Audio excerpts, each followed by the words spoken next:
Hi friends, Jesus with us ಚಾನೆಲ್ಗೆ ನಿಮಗೆ ಮತ್ತೆ ಸ್ವಾಗತ. ದಯವಿಟ್ಟು ವಿಡಿಯೋವನ್ನು ಸ್ಕಿಪ್ ಮಾಡದೆ ಪೂರ್ತಿ ನೋಡಿ ದೇವರ ವಾಕ್ಯವನ್ನು ಸಂಪೂರ್ಣ ತಿಳಿಯುವಿರಿ. ನೀವು ಫಸ್ಟ್ ಟೈಮ್ ನಮ್ಮ ಚಾನೆಲ್ಗೆ ಬಂದಿದ್ದಾರೆ, ದಯವಿಟ್ಟು ಸಬ್ಸ್ಕ್ರೈಬ್ ಮಾಡಿ. ವಿಡಿಯೋವನ್ನು ಲೈಕ್ ಮಾಡಿ, ವಿಡಿಯೋವನ್ನು ನಿಮ್ಮ ಸ್ನೇಹಿತರಿಗೆ ಶೇರ್ ಮಾಡಿ. ನಿಮ್ಮಿಂದ ನಮಗೆ ಹೊಸ ವಿಡಿಯೋ ಮಾಡಲು ಸ್ಫೂರ್ತಿ ಸಿಗುತ್ತದೆ.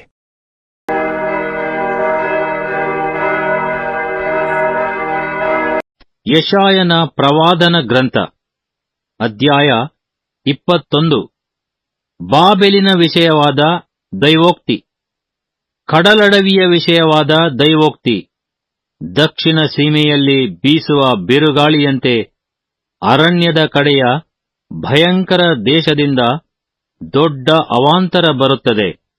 ಘೋರ ದರ್ಶನವು ನನಗೆ ತಿಳಿಯ ಬಂದಿದೆ. ಬಾಧಕನು ಬಾಧಿಸುತ್ತಿದ್ದಾನೆ, ಸೂರೆಗಾರನು ಸೂರೆ ಮಾಡುತ್ತಿದ್ದಾನೆ. ಏಲಾಮೇ, ಏಳು, ಮೇದ್ಯವೇ, ಮುತ್ತು, ನಿಮ್ಮ ನಿಟ್ಟುಸಿರನ್ನು ನಿಲ್ಲಿಸಿ ಬಿಟ್ಟಿದ್ದೇನೆ. ಈ ದರ್ಶನದಿಂದ ನನ್ನ ಸೊಂಟದಲ್ಲಿ ನೋವು ತುಂಬಿದೆ. ಪ್ರಸವ ವೇದನೆಯಂತಿರುವ ವೇದನೆಯು ನನ್ನನ್ನು ಹಿಡಿದಿದೆ. ಕಿವಿ ಕಿವುಡಾಗುವಷ್ಟು ಯಾತನೆ ಪಡುತ್ತೇನೆ. ಕಣ್ಣು ಕುರುಡಾಗುವಷ್ಟು ತತ್ತರಗೊಂಡಿದ್ದೇನೆ. ನನ್ನ ಹೃದಯವು ಭ್ರಮೆಗೊಂಡಿದೆ. ನಡುಕವು ನನ್ನನ್ನು ಆಕ್ರಮಿಸಿದೆ. ನಾನು ಅಪೇಕ್ಷಿಸುತ್ತಿದ್ದ ಸಂಜೆ ಹೊತ್ತೇ ನನಗೆ ಭಯಂಕರವಾಗಿ ಪರಿಣಮಿಸಿದೆ. ಔತಣಕ್ಕೆ ಸಿದ್ಧಪಡಿಸಿಕೊಂಡು ಚಾಪೆಗಳನ್ನು ಹಾಸಿಕೊಂಡು ಉಂಡು ಕುಡಿಯುತ್ತಿದ್ದಾರಲ್ಲ, ಪ್ರಭುಗಳೇ, ಏಳಿರಿ, ಗುರಾಣಿಗೆ ಎಣ್ಣೆಯನ್ನು ಬಳಿಯಿರಿ. ಕರ್ತನು ನನಗೆ ಹೇಳಿರುವುದೇನೆಂದರೆ, ಕಾವಲುಗಾರನನ್ನು ಇಡು, ನಡೆ, ಕಂಡದ್ದನ್ನು ತಿಳಿಸಲಿ. ಅವನು ಜೋಡಿ ಜೋಡಿಯಾಗಿ ಬರುವ ಸವಾರರ ಸಾಲನ್ನು, ಕತ್ತೆಗಳ ಮತ್ತು ಒಂಟೆಗಳ ಸಾಲುಗಳನ್ನು ನೋಡಿದರೆ ಬಹು ಗಮನದಿಂದ ಕಿವಿಗೊಟ್ಟು ಗಮನಿಸಲಿ ಎಂಬುದೇ. ಬಳಿಕ ಅವನು ಸಿಂಹಧ್ವನಿಯಿಂದ, ಕರ್ತನೇ, ಹಗಲೆಲ್ಲ ಕೋವರದಲ್ಲಿ ನಿಂತಿದ್ದೇನೆ, ರಾತ್ರಿಯೆಲ್ಲ ಕಾವಲಿನ ಕೆಲಸ ನನಗೆ ಬಿದ್ದಿದೆ. ಇಗೋ, ಸವಾರರು ಜೋಡಿ ಜೋಡಿಯಾಗಿ ಬರುತ್ತಾರೆ ಎಂದು ಕೂಗಿ ಇನ್ನೂ ಹೇಳಿದ್ದೇನೆಂದರೆ, ಬಾಬೆಲ್ ಬಿತ್ತು ಬಿತ್ತು, ಅದರ ದೇವತಾ ವಿಗ್ರಹಗಳನ್ನು ಒಡೆದು ನೆಲಸಮ ಮಾಡಿಬಿಟ್ಟರು ಎಂಬುದೇ. ನನ್ನ ಕಣದ ದವಸವೇ, ನನ್ನ ಬಡಿತಕ್ಕೆ ಈಡಾದವರೇ, ಇಸ್ರಾಯೇಲ್ಯರ ದೇವರಾಗಿರುವ ಸೇನಾಧೀಶ್ವರನಾದ ಯೆಹೋವನಿಂದ ನಾನು ಕೇಳಿದ್ದನ್ನೇ ನಿಮಗೆ ತಿಳಿಸಿದ್ದೇನೆ. ಏದೋಮಿನ ವಿಷಯವಾದ ದೈವೋಕ್ತಿ. ಧೂಮದ ವಿಷಯವಾದ ದೈವೋಕ್ತಿ.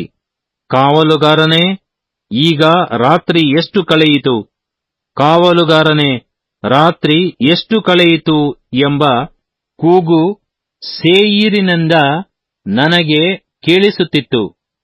ಉದಯವು ಬರುತ್ತದೆ, ರಾತ್ರಿಯೂ ಬರುತ್ತದೆ.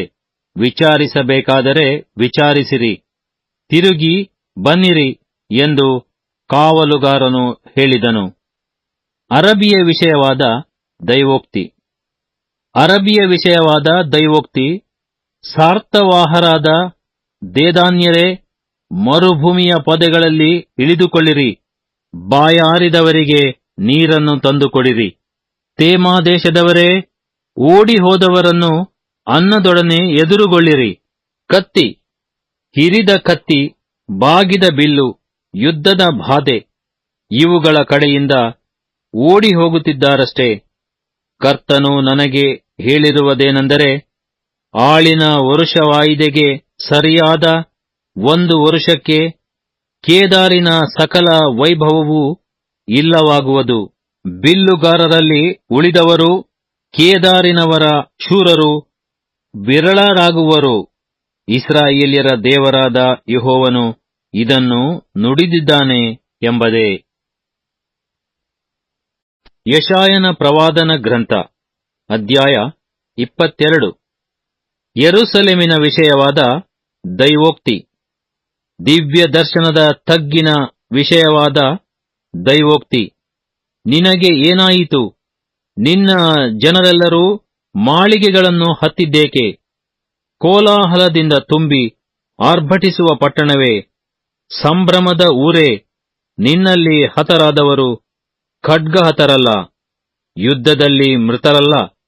ನಿನ್ನ ಅಧಿಕಾರಿಗಳು ಒಟ್ಟಿಗೆ ಓಡಿ ಬಿಲ್ಲಿಲ್ಲದೆ ಸೆರೆಯಾಗಿದ್ದಾರೆ.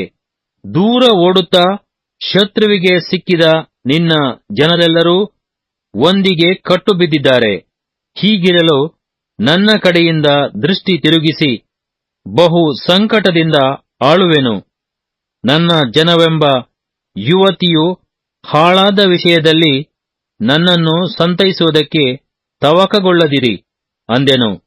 ಸೇನಾಧೀಶ್ವರನಾದ ಯೆಹೋವನೆಂಬ ಕರ್ತನಿಂದ ದಿವ್ಯ ದರ್ಶನದ ತಗ್ಗಿಗೆ ಗಲಿಬಿಲಿಯ ದಿನ, ತುಳಿದಾಟದ ದಿನ, ಭ್ರಾಂತಿಯ ದಿನ, ಕೋಟೆಯು ಒಡೆದು ಹೋಗಲು ಕೂಗು ಬೆಟ್ಟವನ್ನು ಮುಟ್ಟುವ ದಿನ ಬಂದಿದೆ. ಏಲಾಮು ರಥಾಶ್ವ ಪದಾತಿಗಳಿಂದ ಬತ್ತಳಿಕೆಯನ್ನು ಧರಿಸಿತು. ಕೀರಿನವರು ಗುರಾಣಿಯ ಗೌಸಣಿಗೆಯನ್ನು ತೆರೆದರು. ನಿಮ್ಮ ಪ್ರಿಯವಾದ ತಗ್ಗುಗಳಲ್ಲಿ ರಥಗಳು ತುಂಬಿದವು. ರಾಹುತರು ಬಾಗಿಲೆದುರಿಗೆ ವ್ಯೂಹ ಕಟ್ಟಿದರು. ಯಹೂದದ ತೆರೆಯು ತೆರೆದು ಹೋಯಿತು. ಆ ದಿನದಲ್ಲಿ ಲೆಬನೋನಿನ ತೋಪು ಎನಿಸಿಕೊಳ್ಳುವ ಮಂದಿರದಲ್ಲಿನ ಆಯುಧಗಳ ಕಡೆಗೆ ದೃಷ್ಟಿ ಹಾಕಿದಿರಿ. ದಾವೀದನ ಕೋಟೆಯ ಒಡಕುಗಳು ಬಹಳವೆಂದು ನೋಡಿದಿರಿ. ಕೆಳಗಿನ ಕೊಳಕ್ಕೆ ನೀರನ್ನು ಹಾಯಿಸಿದಿರಿ. ಯೆರೂಸಲೇಮಿನ ಮನೆಗಳನ್ನು ಲೆಕ್ಕಿಸಿ ಪೌಳಿಗೋಡೆಯನ್ನು ಭದ್ರಪಡಿಸುವುದಕ್ಕೆ ಮನೆಗಳನ್ನು ಕೆಡವಿಬಿಟ್ಟಿರಿ. 2 ಗೋಡೆಗಳ ನಡುವೆ ಹಳೆಯ ಕೊಳದ ನೀರಿಗಾಗಿ ತೊಟ್ಟಿಯನ್ನು ಮಾಡಿದಿರಿ. ಆದರೆ ಇದನ್ನೆಲ್ಲ ನಡೆಸಿದಾತನ ಕಡೆಗೆ ನೀವು ದೃಷ್ಟಿಯಿಡಲಿಲ್ಲ. ಪುರಾತನ ಕಾಲದಲ್ಲಿ ಸಂಕಲ್ಪಿಸಿದಾತನನ್ನು ನೀವು ಲಕ್ಷಿಸಲಿಲ್ಲ. ಕಣ್ಣೀರು ಸುರಿಸಿ ಅಂಗಲಾಚಿ ತಲೆ ಬೋಳಿಸಿಕೊಂಡು ಗೋಣಿತಟ್ಟನ್ನು ಸುತ್ತಿಕೊಳ್ಳಿರಿ ಎಂದು ಸೇನಾಧೀಶ್ವರನಾದ ಯೆಹೋವನೆಂಬ ಕರ್ತನು ಆ ದಿನದಲ್ಲಿ ನಿಮಗೆ ಆಜ್ಞಾಪಿಸಿದನು. ಆದರೆ ಇಗೋ, ಉಲ್ಲಾಸ, ಹರ್ಷ, ದನ ಕೊಯ್ಯುವುದು, ಕುರಿ ಕಡಿಯುವುದು, ಮಾಂಸ ತಿನ್ನುವುದು, ದ್ರಾಕ್ಷಾರಸ ಕುಡಿಯುವುದು, ನಾಳೆ ಸಾಯುತ್ತೇವೆಂದು ತಿಂದು ಕುಡಿಯುವುದು, ಇವೇ ನಿಮ್ಮ ಕಾರ್ಯ. ಹೀಗಿರಲು ಸೇನಾಧೀಶ್ವರನಾದ ಯೆಹೋವನು ನನ್ನ ಕಿವಿಗೆ ಗೋಚರಪಡಿಸಿದ್ದೇನೆಂದರೆ, ನೀವು ಸಾಯುವ ತನಕ ಈ ಅಧರ್ಮಕ್ಕೆ ಪ್ರಾಯಶ್ಚಿತ್ತವು ಇಲ್ಲವೇ ಇಲ್ಲ ಎಂದು ಸೇನಾಧೀಶ್ವರನಾಗಿರುವ ಯೆಹೋವನೆಂಬ ಕರ್ತನಾದ ನಾನು ನುಡಿದಿದ್ದೇನೆ ಎಂಬುದೇ. ಶಬ್ನದ ವಿಷಯವಾದ ದೈವೋಕ್ತಿ. ಸೇನಾಧೀಶ್ವರನಾದ ಯೆಹೋವನೆಂಬ ಕರ್ತನು ಹೀಗೆ ನುಡಿದಿದ್ದಾನೆ. ನಡೆ, ಅರಮನೆಯ ಮೇಲ್ವಿಚಾರಕನಾದ ಶಬ್ನನೆಂಬ ಈ ಅಧ್ಯಕ್ಷನ ಬಳಿಗೆ ಹೋಗಿ ಅವನಿಗೆ ಹೇಳತಕ್ಕದ್ದೇನೆಂದರೆ, ಇಲ್ಲಿ ನಿನಗೇನು? ಇಲ್ಲಿ ನಿನಗೆ ಯಾರಿದ್ದಾರೆ? ಇಲ್ಲಿ ನಿನಗಾಗಿ ಗೋರಿಯನ್ನು ತೋಡಿಸಿಕೊಂಡಿದ್ದೀಯಾ? ಎತ್ತರದಲ್ಲಿ ನಿನಗೆ ಸಮಾಧಿಯನ್ನು ಕೊರೆಸುತ್ತಾ ಬಂಡೆಯನ್ನು ಕಡೆಯಿಸಿ ನಿನಗೆ ನಿವಾಸವನ್ನು ಮಾಡಿಸುತ್ತಾ ಇದ್ದೀಯೋ? ಇಗೋ, ಬಲಿತವನೇ, ಯೆಹೋವನು ನಿನ್ನನ್ನು ಎಸೆದೇ ಎಸೆಯುವನು, ಹಿಡಿದೇ ಹಿಡಿಯುವನು. ನಿನ್ನನ್ನು ಚೆಂಡಿನಂತೆ ಸುತ್ತಿ ಸುತ್ತಿ ವಿಸ್ತಾರವಾದ ದೇಶಕ್ಕೆ ಬಿಸಾಡುವನು. ದಣಿಯ ಮನೆಗೆ ಅವಮಾನ ತಂದವನೇ, ಅಲ್ಲೇ ಸಾಯುವಿ. ನಿನ್ನ ವೈಭವದ ರಥಗಳು ಅಲ್ಲೇ ಇರುವವು. ಯೆಹೋವನಾದ ನಾನು ನಿನ್ನ ಉದ್ಯೋಗದಿಂದ ನಿನ್ನನ್ನು ತಳ್ಳಿಬಿಡುವೆನು. ನಿನ್ನ ಪದವಿಯಿಂದ ನಿನ್ನನ್ನು ಎಳೆದು ಹಾಕುವೆನು. ಆ ದಿನದಲ್ಲಿ ನನ್ನ ಸೇವಕನೂ ಹಿಲ್ಕೀಯನ ಮಗನೂ ಆದ ಎಲ್ಯಾಕೀಮನನ್ನು ಕರೆದು ನಿನ್ನ ನಿಲುವಂಗಿಯನ್ನು ಅವನಿಗೆ ತೊಡಿಸಿ, ನಿನ್ನ ನಡುಕಟ್ಟನ್ನು ಅವನಿಗೆ ಕಟ್ಟಿ, ನಿನ್ನ ಅಧಿಕಾರವನ್ನು ಅವನ ಕೈಗೆ ಕೊಡುವೆನು. ಅವನು ಯೆರೂಸಲೇಮಿನ ನಿವಾಸಿಗಳಿಗೂ ಯಹೂದದ ಮನೆತನದವರಿಗೂ ತಂದೆಯಾಗುವನು. ಅವನು ದಾವೀದನ ಮನೆಯ ಬೀಗದ ಕೈಯನ್ನು ತನ್ನ ಹೆಗಲ ಮೇಲೆ ವಹಿಸಿಕೊಳ್ಳುವಂತೆ ಮಾಡುವೆನು. ಅವನು ತೆರೆದರೆ ಯಾರೂ ಮುಚ್ಚರು, ಮುಚ್ಚಿದರೆ ಯಾರೂ ತೆರೆಯರು. ಗಟ್ಟಿಯಾದ ಸ್ಥಳದಲ್ಲಿ ಮೊಳೆಯನ್ನು ಹೊಡೆದ ಹಾಗೆ ಅವನನ್ನು ಭದ್ರಪಡಿಸುವೆನು. ಅವನು ತನ್ನ ವಂಶದವರಿಗೆ ಗೌರವ ಪೀಠವಾಗಿರುವನು. ಬಟ್ಟಲು ಮೊದಲುಗೊಂಡು ಕೊಡದ ತನಕ ಸಕಲ ಸಾಧಾರಣ ಪಾತ್ರೆಗಳನ್ನು, ಅಂದರೆ ತಂದೆಯ ಸಂತಾನ ಸಂತತಿಯಾದ ಅವನ ವಂಶದ ಭಾರವನ್ನೆಲ್ಲ ಅವನಿಗೆ ತಗಲು ಹಾಕುವರು. ಸೇನಾಧೀಶ್ವರನಾದ ಯೆಹೋವನು ಹೇಳುವುದೇನೆಂದರೆ, ಗಟ್ಟಿಯಾದ ಸ್ಥಳದಲ್ಲಿ ಹೊಡೆದ ಮೊಳೆಯು ಆ ದಿನದಲ್ಲಿ ಕುಸಿದು ಹೋಗುವುದು.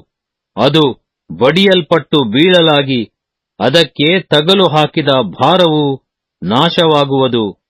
ಇದೇ ಯೆಹೋವನಾದ ನನ್ನ ನುಡಿ ಎಂಬುದೇ.